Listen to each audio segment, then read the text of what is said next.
मंत्री एस जयशंकर ने कांग्रेस नेता राहुल गांधी के गणतंत्र दिवस पर विदेशी मेहमान को लेकर बयान पर कहा, जो भारत में रहते हैं उन्हें पता है कि हम कोविड-19 की लहर से गुजर रहे हैं।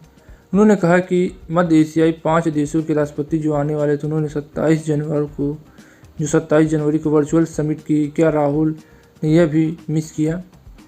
कांग्रेस नेता राहुल गांधी ने बुधवार को लोकसभा में भारत की विदेशी नीति की आलोचना करते हुए कहा कि केंद्र सरकार ने पाकिस्तान और चीन को एक साथ लाने का काम किया है।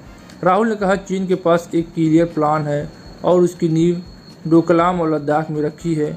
बकौल राहुल, सरकार ने कश्मीर नीति में बड़ी गलतियां की हैं। कांग्रेस नेता राहुल गांधी ने बुधवार को लोकसभा में सत्ता पक्ष से कहा, आपसे ये प्रश्न पूछे कि आप गणतंत्र दिवस पर कोई विदेशी मेहमान क्यों नहीं बुला पाए। उन्होंने आगे कहा, क्योंकि आज भारत पूरी तरीके से आइसोलेटेड है, अलग थलग और घिरा हुआ है। बकौल राहुल, चीन क्या करना चाहता है इसको लेकर आपका विजन और उसका भी विजन साफ है, मगर आप चीन को समझ नहीं पा रहे हैं।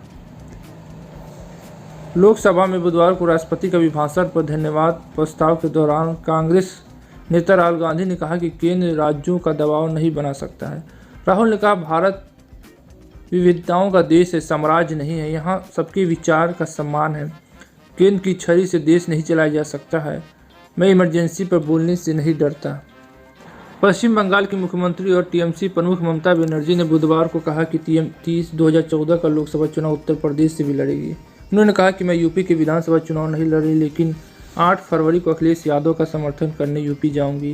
उन्होंने आगे कहा, टीएमसी कई राज्यों से चुनाव लड़ेगी और गोवा से शुरुआत हो गई है। राज्यसभा में बुधवार को समाजवादी पार्टी के सांसद राम गोपाल यादव ने कहा कि अगर उनकी पार्टी प्रदेश में सत्ता में आती है तो बीजेपी से कम समय में अयोध्या में राम मंदिर की स्थापना करेंगे। बकौल यादव, अयोध्या में स्थानीय बीजेपी नेताओं और राम मंदिर ट्रस्ट के कुछ सदस्यों की मिलीभगत से जमीन का फर्जी सौदा हुआ था। केंद्रीय मंत्री अनुराग ठाकुर ने सपा उम्मीदवार स्वामी प्रसाद मौर्य से पररौना सीट छोड़कर फाजिल नगर से चुनाव लड़ने पर कहा कि हर 5 साल बाद स्वामी प्रसाद मौर्य नया स्वामी चुनते, लेकिन अब वो अपनी सीट से चुनाव लड़ने को भी तैयार नहीं है। बकौल ठाकुर, पररौना से भागने की जरूरत क्यों पड़ी? आखिरकार उन्हें हार का डर क्यों सता रहा है? उत्तर प्रदेश सरकार की मंत्री स्वाति सिंह ने विधानसभा चुनाव में लखनऊ की अपनी मौजूदा सरोजनी नगर सीट से टिकट काटने के बाद समाजवादी पार्टी में जाने की अटकलों को खारिज किया है। उन्होंने बुधवार को कहा, पार्टी ने यह फैसला कुछ अच्छा सोचकर ही किया होगा। बकौल स्वाति, मेरे रोम रोम में बीजेपी है, मैं यहीं रहूंगी, यहीं मरूंगी। समाजवादी पार्टी ने यूपी विधानसभा चुनाव के लिए अपने 3 प्रत्याशियों की सूची जारी की। सपा ने केंद्रीय मंत्री अनुप्रिया पटेल की बहन पल्लवी पटेल को सिराथू कौशाम्बी से अपना प्रत्याशी बनाया है, जहां से उप मुख्यमंत्री केशव प्रसाद मौर्य चुनाव लड़ रहे हैं। वहीं सपा ने पूर्व मंत्री स्वामी प्रसाद मौर्य को फाजिल नगर कुशीनगर से टिकट दिया है। कांग्रेस ने उत्तराखंड विधानसभा चुनाव के लिए घोषणा पत्र जारी कर सरकार बनने से पहले साल में 100 यूनिट और दूसरे साल में 200 यूनिट मुफ्त बिजली देने का वादा किया है। पार्टी ने 500 रुपये में एलपीजी सिलेंडर, 4 लाख रोजगार, पर्यटन के लिए विशेष पैकेज, पर्यटन पुलिस के गठन और सरकारी नौकरियों में 40% महिला आरक्षण का भी वादा किया है।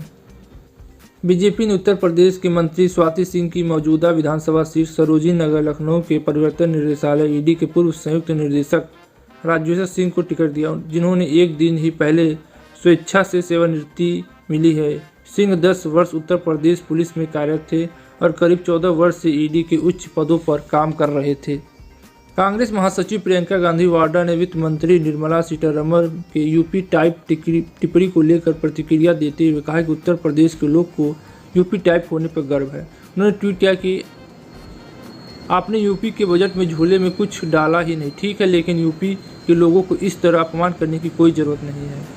मध्य प्रदेश के मुख्यमंत्री शिवराज सिंह चौहान ने गोवा के चुनाव प्रचार के दौरान कांग्रेस, आम आदमी पार्टी और टीएमसी को कैट कहा है। उन्होंने कहा कि सी मतलब कांग्रेस, ए मतलब आम आदमी पार्टी और टी मतलब टीएमसी। बकौल शिवराज, हमारे यहाँ कहा जाता है कि अगर कोई बिल्ली रास्ता काट जाए तो सारे काम बिगड़ जाते, इसलिए उनसे सावधान रहना। तो आज के लिए बस इतना है, फिर मिलते हैं नए वीडियो में। जय हिंद, जय भारत।